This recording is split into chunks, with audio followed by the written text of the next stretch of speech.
Hey there. Do you ever wonder how the rich seemingly get richer year after year while you're still struggling? Or do you wonder, what are you going to leave behind for your kids? What kind of legacy will you leave for your heirs? What about you'd like to know more about financial freedom through passive and residual income? If any of these are topics you'd like to know more about, but you don't know where to start, let's get connected. I have a 10-part strategy to grow, protect, and transfer wealth that I call Pitranomics. I'm Juli Pitra. Join me in my Facebook group and let's grow together. See you soon.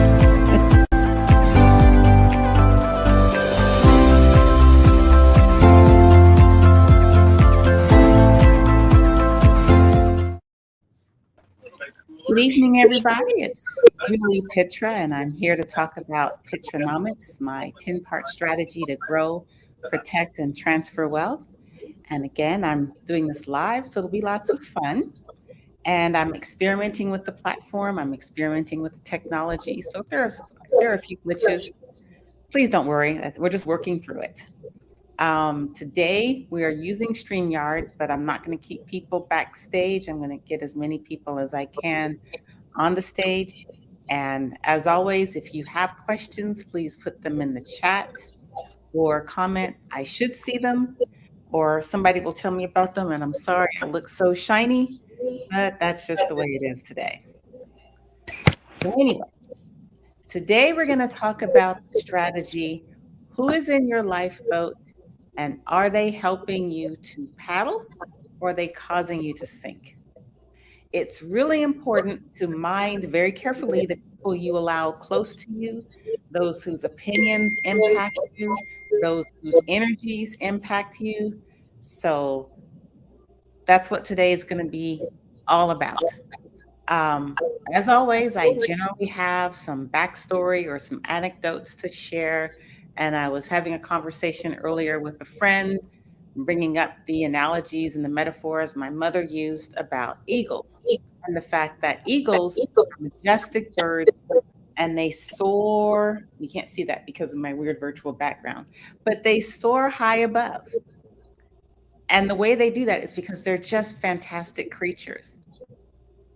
But not all birds soar as high and as majestically as the eagle. And my mother used to tell me, eagles don't soar in flocks, they soar alone. And basically what that means is when you're striving for excellence, you have to get used to being alone. You have to get used to not having a lot of people around you, because the path well traveled is heading to a direction maybe that's not where you want to go. You want to go somewhere higher or different. And I have been extremely blessed to have some other eagles soaring along with me from time to time, starting with my mom. She was a true eagle, and she encouraged me to soar, and she soared as well. So if you're ever lucky enough, if you're blessed enough to have eagles in your life, cherish them. But not everybody in your lifeboat has to be an eagle. What they need to do is help support you in the way that you want to go, to help provide encouragement, to provide advice, to provide support, whatever it is you need to keep going.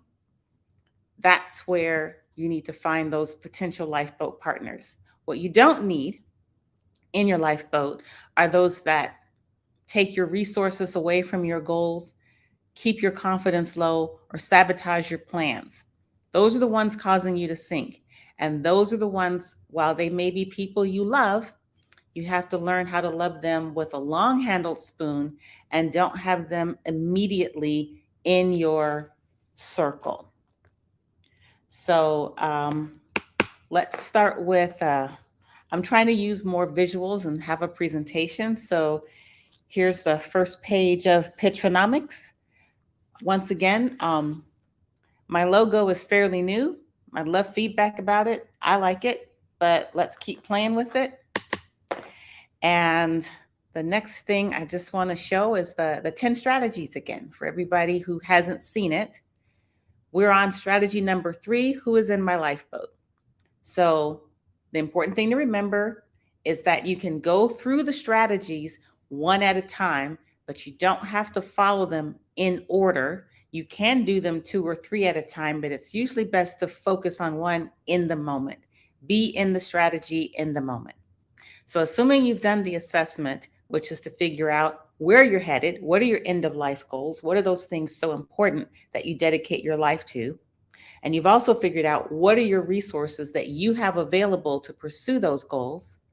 And then you step to the next strategy of figuring out the roadmap of how you're going to get there. So that's the where. Then you need to figure out the who. Who's along in it with you? Who is navigating the turbulent seas? I'm going to tell you that nothing that you dedicate your life to doing is going to appear easy. So don't expect it to. There are going to be hardships, obstacles, disappointments, anything like that. I'm in the midst of a bit of turmoil myself. And you know who I turn to? I turn to the people in my lifeboat. I'm very blessed to have people that care about me, that are aware of my goals, and are in position to be encouraging, to be helpful, to give advice. That is a true blessing. So let's talk about how we choose the people in our lifeboats. And keep in mind, just because someone's in your lifeboat doesn't mean you have to be in theirs at the same time. It's okay. Just make sure you mind your lifeboat. You let other people mind their lifeboat, and don't take offense if you can't be in their lifeboat at the time they're in yours. Good example, parents, we are in our children's lifeboats. They are not necessarily in ours when they're young, but they could very well be in ours when they're older. So sometimes it's a timing issue.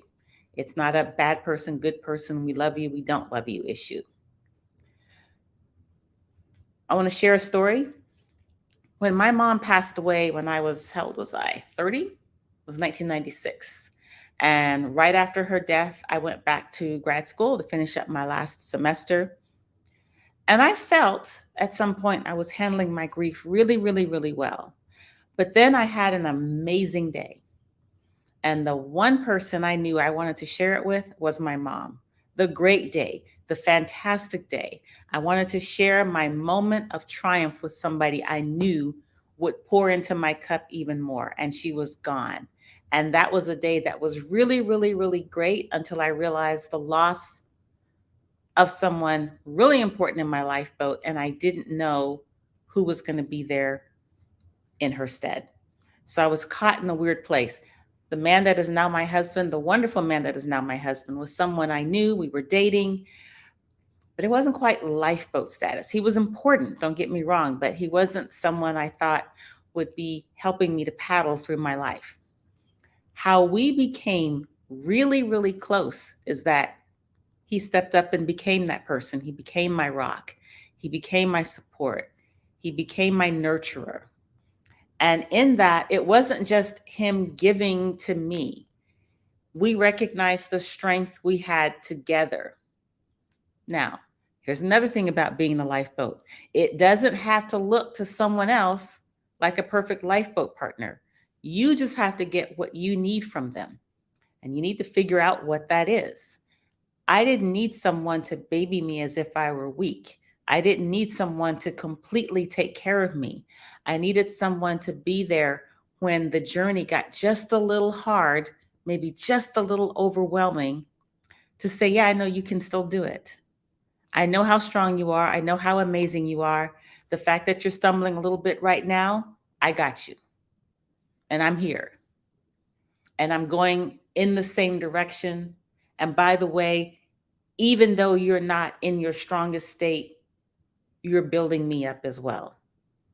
Perfect lifeboat companion. Now, I didn't have the name for it then, that came later, but that is the sort of thing you need to look for.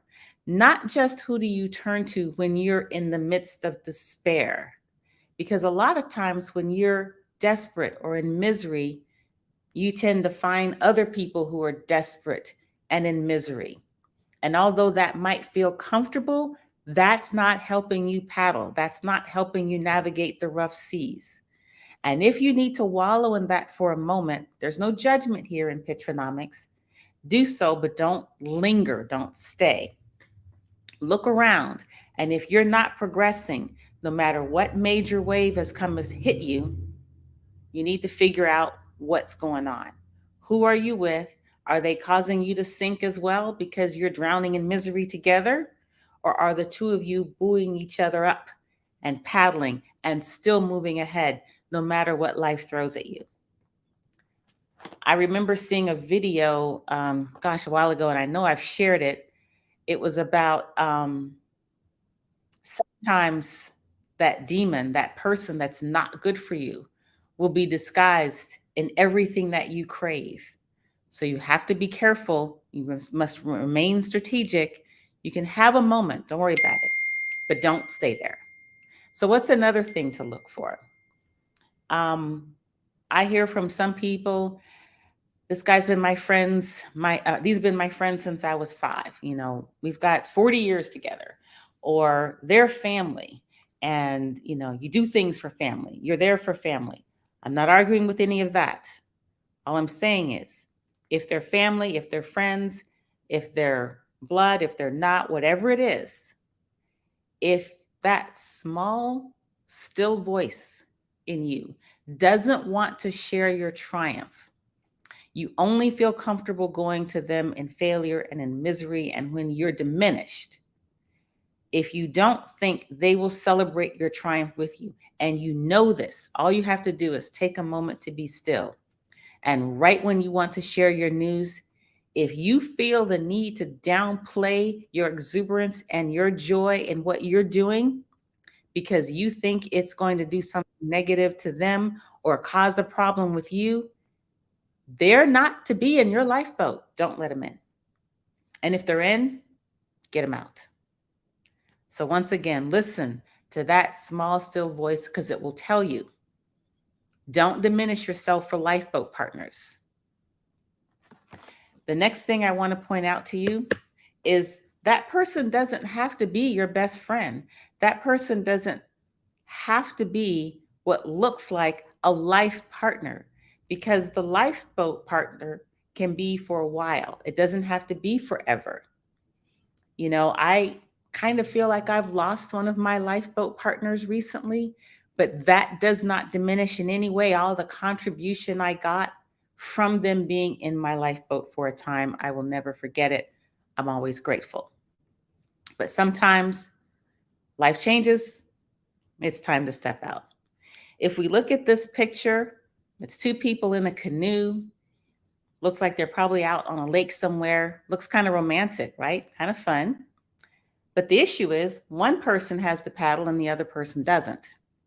And sorry, we couldn't find pictures of lifeboats, so we're going to use canoes because you could find people with paddles in that imagery, so it still works. Now, if we look at that person is riding along. Now, if this is someone just taking a break from paddling but is going to get right back into it, fine. But if they're just cruising along and not helping you get there, they can still be loved ones, they can still be important, but they're not in your lifeboat. So where it looks a little better is if both of you have your paddles in hand and both of you are heading in the right direction. That is when you know you have someone in your lifeboat. So here's something that I also want to share. I made a major life transition when I turned 50 because I was a housewife for a really long time. Stay-at-home mom, took care of the kids, took care of the house, and I made a pretty rapid change in a short amount of time. And I had people that were supporting me, very supportive. Oh, you're a good mom and you do this and you do that. And then when I tried to make this radical change, there was this inertial pull. Well, maybe you should be happy with what you have. Maybe you shouldn't reach too far. Don't mess up a good thing. Those aren't lifeboat partners. Those aren't helping you to paddle in the direction you want to go. What you should hear is, yeah, I don't know if I do it, but girl, go ahead. I'm proud of you. What can I do to support? I might not be able to do anything to support, but I'm going to send you positive prayers. I'm going to check in every once in a while and give you encouragement. I'm going to be there on the day that maybe it seems a little hard and you want to take your mind off of it and eat some chocolate or whatever. You want those people that help re-energize you, help fill your cup of resources. They don't have to give you money, but maybe they give you their time, or maybe they give you their support so you can get out there and keep doing it. That's also helping you to paddle. Make sure you recognize when you're not getting the kind of feedback, the kind of support that you want. And so here's the compare and contrast. Both look pretty good. One looks like a nice romantic trip where they're just hanging out, but one's not doing much. And then the other one is they're both paddling. So I will say, in the case of my husband, we've been married a little over 26 years. It's not been perfect the whole time. Not even going to claim that. But I know when it gets down to the nitty gritty, he is very strategic in his support of me. And I love that. So he is a lifeboat partner. He is someone I value very, very, very much. Shamir, real quick, there are a couple people that are in the backstage. Don't know if they want to come forward. Please let them know they can come up when they want. So what I want to do is let's talk about what are the qualities of your life partner, and let's hope this technology works. So one of my favorite new words is congruence. And that is supposed to be congruence. It actually doesn't look like it, but that's what it is. One of my professionals that I like to use, my CPA, he always says something like, our goals aren't congruent, or our values aren't congruent, or something like that. I love that phraseology. So let's dig deep into that. Let's say you have a business partner. Well, we can even talk about my former business partner. We were not congruent. I thought that we were in this partnership to make beautiful homes that we sell for a profit. I don't really want to speak too much about what they were about because I don't know. We don't talk. They are not in my lifeboat. They are not in my sphere. But it did not seem like to me that their actions were designed for both of us to have profit. They wanted the money.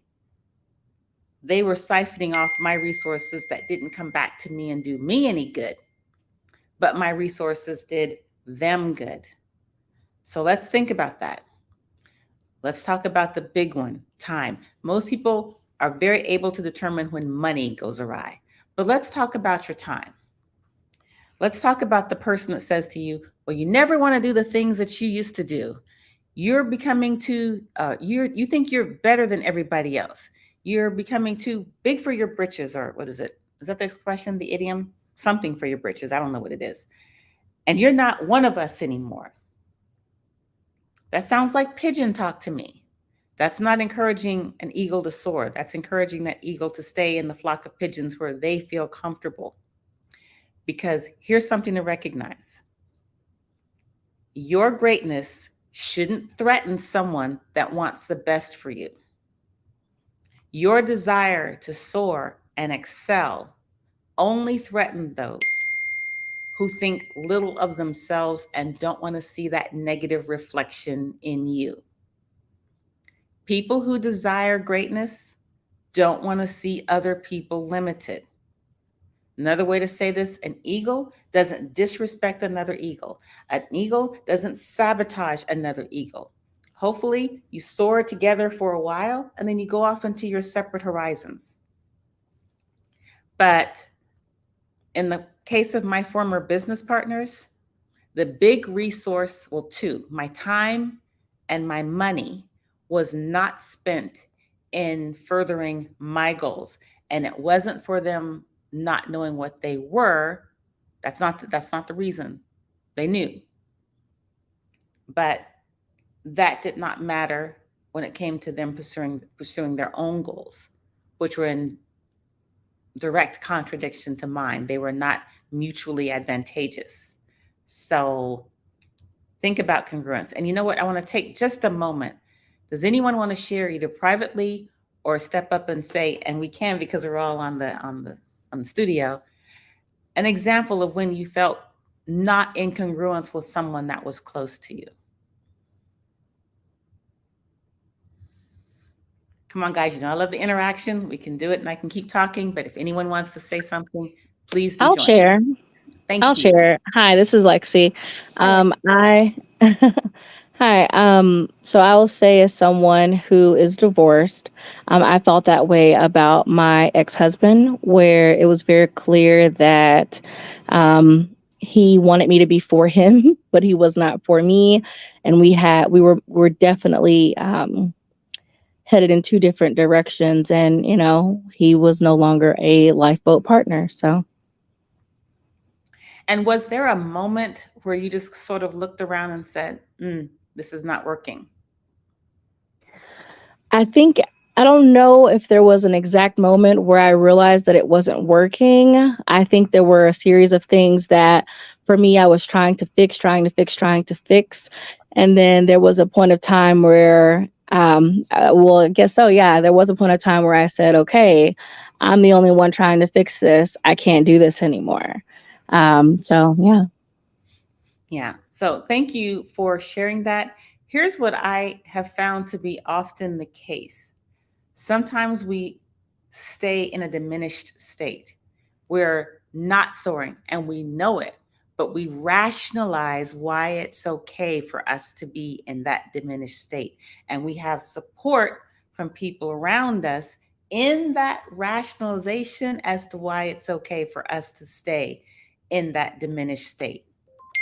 There's not a person around me that I love that I'm like, oh yeah, it's okay to stay. I was like, no, I want you to do your best. I want to know your dreams.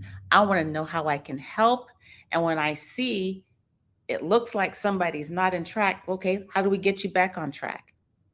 Now, conversely, maybe it's hard for other people to give that, but I relish it so much when the people do give me that. And you'll have to excuse me just a minute because my daughter is blowing up my phone and I want to shut that off. Okay. Love her, but I know she's safe and fine. So, a lack of congruence is a big thing. The other thing that can happen with your lifeboat partners, and this is not a bad thing, it's just that they don't have the vision. Oops, where did it go? Oh, hold on. The drawing tool left. I don't know why. Here we go.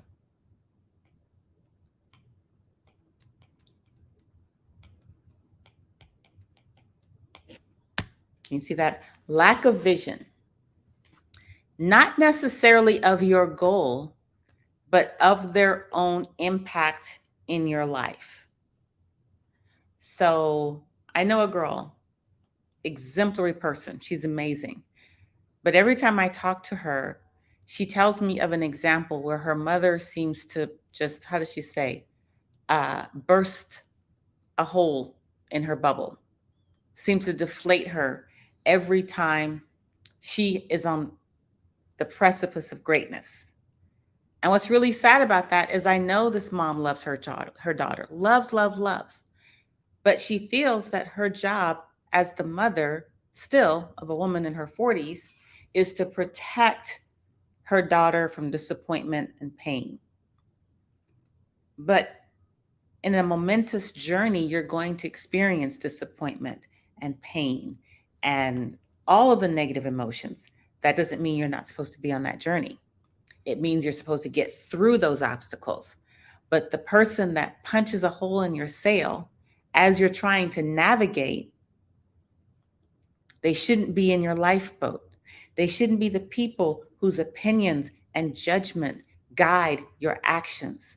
Again, doesn't mean that you don't love them, doesn't mean that you don't care. But the person in your lifeboat has to be paddling or blowing air in your sails. They can't be punching holes in it. They can't be causing you to sink. So, there are people that will say, I just can't hear that negativity right now. It doesn't mean they don't want to hear criticism, or at least in my case, it doesn't. It doesn't mean I don't want to hear criticism. But right now, I'm in crisis mode and I need everything on deck to help me get through it.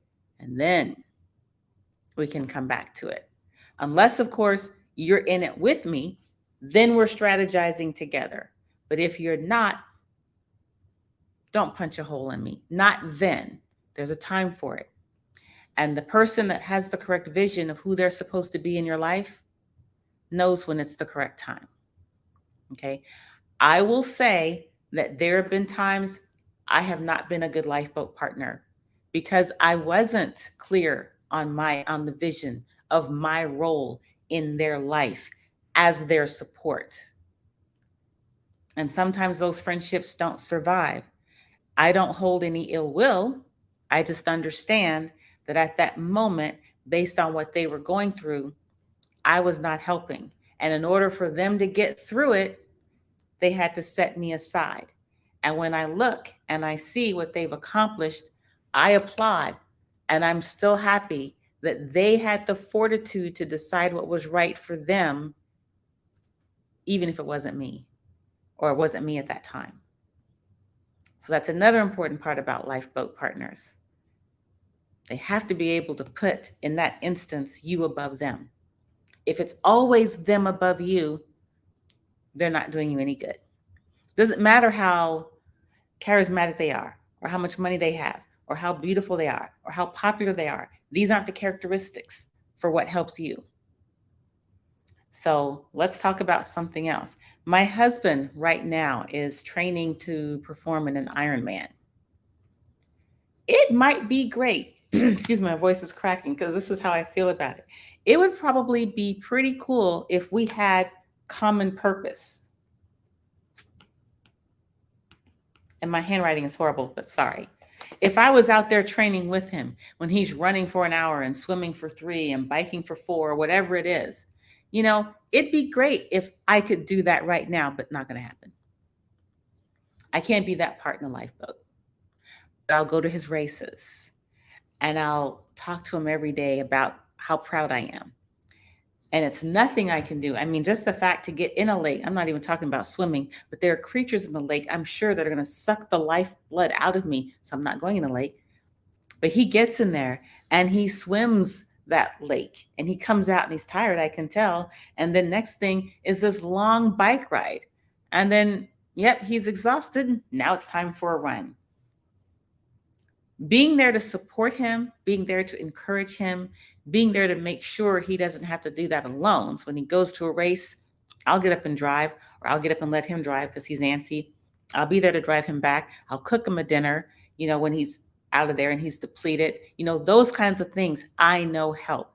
I can't do everything he needs because, good golly, if I tried to run like that, I'd be in the hospital forever. But I'm still helping. I'm clear on the vision. I'm clear what I can't do, and I'm clear what I can. And so I do what I can. And I encourage, hey, partner up with somebody else. He has a coach. That's someone in his lifeboat. He shares this with people who do the same thing. He can talk about that with him. They can share the experience because he can't share that experience with me.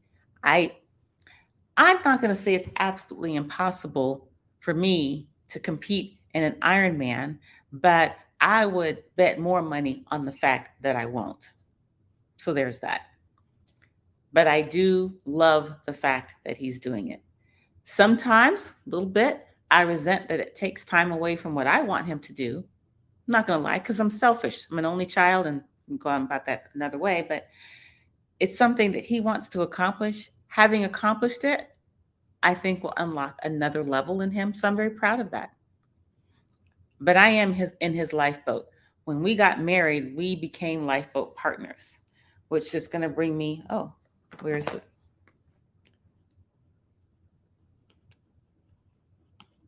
Commitment. That's what that word says, just in case you don't know. I might start printing anyway. Commitment. Your lifeboat partner, while in your lifeboat, should have a very high level of commitment to where you're going. How can they support you? So if I go back to the time when my mother passed away and I was feeling completely alone and rudderless, it was an experience I've not experienced since. There was a woman that I went to school with. Can't say that I liked her very much. No, didn't like her at all. She and I were not friends. She did not comport herself as someone I would ever think I'd be close to. But there was a period of about a month, 6 weeks, once I got back to school, that I was really struggling. And that woman stepped in for a moment. So she was a temporary lifeboat partner. And again, that's okay. I will never forget how supportive she was, how present she was for that brief period of time when I really needed her, even though there was no surface or apparent reason why she would be there for me. I mean, it just, I still think about that. It's like, how did that happen? I'm thankful for it. And sometimes, I have felt like this. Sometimes something touches you and you reach out to someone. You're not really sure why, but there's something guiding you. You reach out to someone and you provide that help in the moment. And I've had somebody come back and tell me, back in such and such a time, you did this, and that was really helpful. And I can barely remember it. But I know there is a greater power that uses all of us.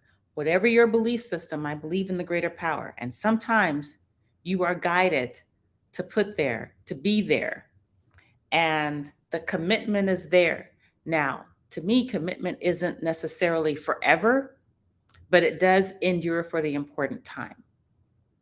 So learn to be grateful and treasure the lifeboat partners when you have them. Don't expect the same ones will always be there and that they'll never leave. And that way you can make the most out of each experience, each day, each moment. So they don't have to stay forever, but when they stay, they need to be congruent with your vision, with your goals. They don't need to have a lack of vision about their role. It needs to be about you and their, participation. There needs to be a common purpose in that moment, and there needs to be commitment in that moment. I'm not talking about a marriage. The reason why I like the lifeboat metaphor is because for the most part, you're going through a storm. Through that storm, you need people. If you were ever on a sinking ship and a whole bunch of strangers got on a lifeboat and nobody paddled or moved the boat, you would sit there and eventually die. But if you all get together and say, all right, we're in this situation, and everybody paddles to safety, the success of the lifeboat experience does not depend upon all of your lifeboat partners staying in your life until death. So any questions about that? Any comments about that?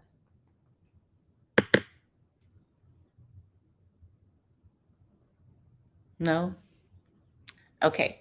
So I've sort of talked about what to look for and the red flags to look for. And I do want to say this. So the one red flag I want to call the small, still voice that makes you want to diminish yourself in their presence. That small, still voice tells you they're not the one. Back to my business partners. I look back, my former business partners, I remember the exact day I felt that when I was like, this is not good. And at the time, I said to myself, well, we just need to get through this period and then I can depart. And I just need to get through this period.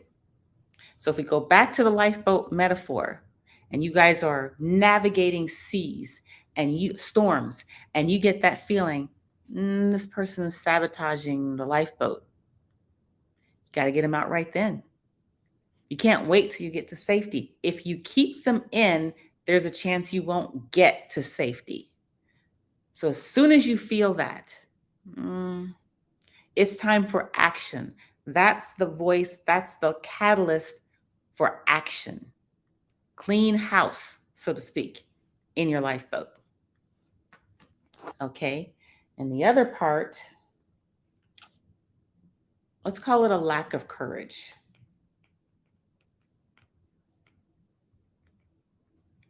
And I think all of us have experienced relationships where What's the expression?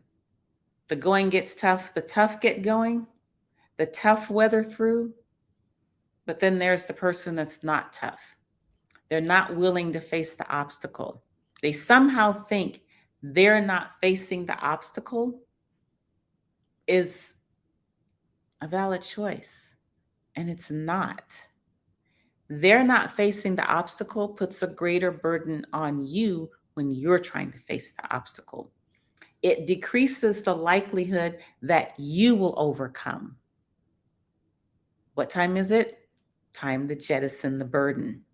And again, jettisoning that burden of who's in your lifeboat doesn't have to be some big splashy thing. I know all of us love closure. I love closure too. But sometimes it's as simple as not taking their calls, not going to dinner with them, not hanging around them at functions that you have to be in, not engaging at all. It can be just that simple.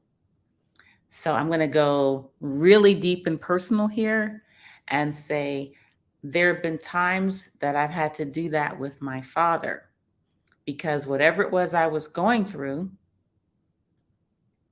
he was not helping me get through it. He was causing me to feel more angst and anger and distraction than focus and determination and optimism.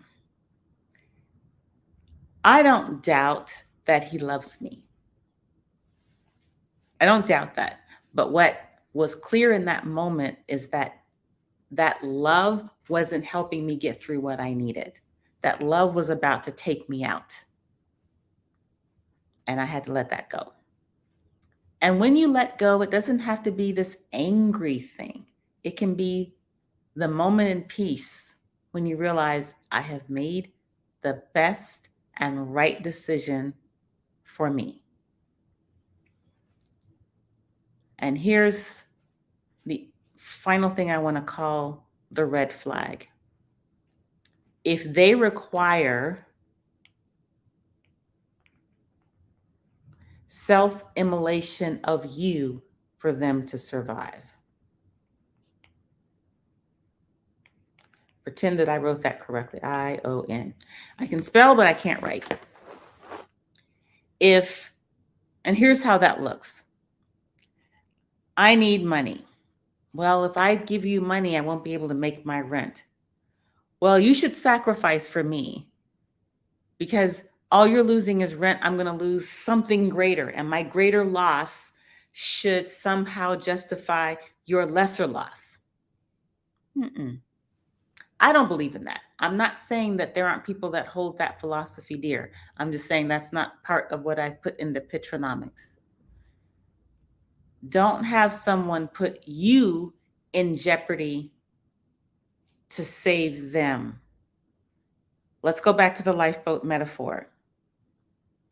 If someone's willing to say, hey, we've got this ration of water today, but I accidentally tossed mine over the boat. Let me have some of yours. Why are you diminishing your strength to get through this obstacle because of a poor choice by them? You're separating them from the consequence. You're keeping them close to you, so they'll probably do it again. And they're separating themselves from those consequences are a drain on the resources you need to get through your obstacle. Now, I've had lots of philosophical differences with people about this part of my mindset, but they even say it when you're on the plane. In the event of turbulence and those oxygen masks come down, you can't help anybody if you don't survive. So if you've got 3 small kids with you, you for doggone sure, for the sake of your kids, better get your oxygen mask on so you can make sure you save your kids. To me, it's very clear. I wonder, does anybody have any questions about that? Any comment? And by the way, Lexi, thank you for jumping in last time. But does anybody want to jump in about that particular thing? There's someone requiring you to self-immolate for them. That's a flag. Any questions about that? Or any questions about what lack of courage looks like? or any questions about whether or not you felt that small, still voice that says, hey, it's time to make a change.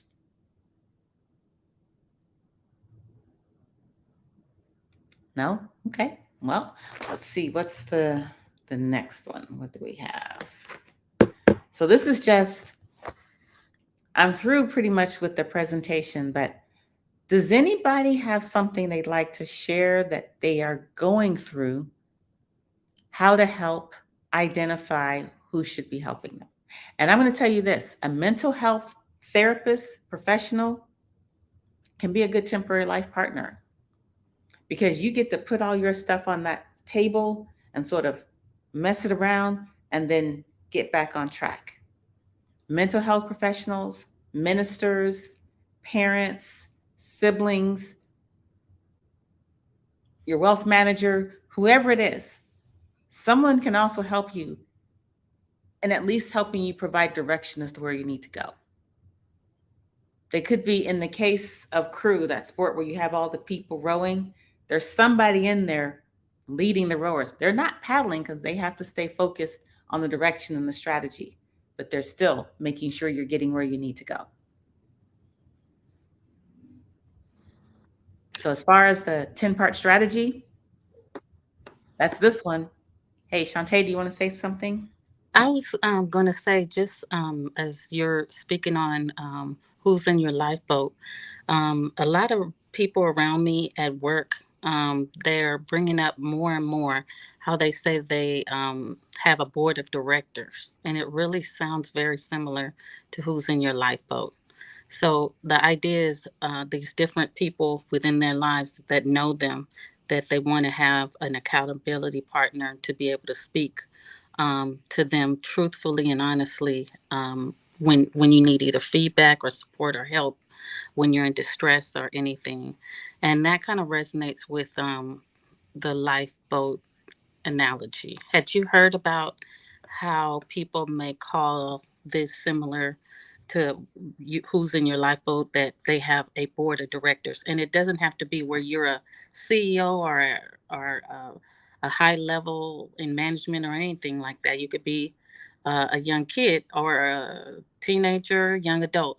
But it's something that is constantly going around, and it is similar to what you're speaking on, having people that are your board of directors.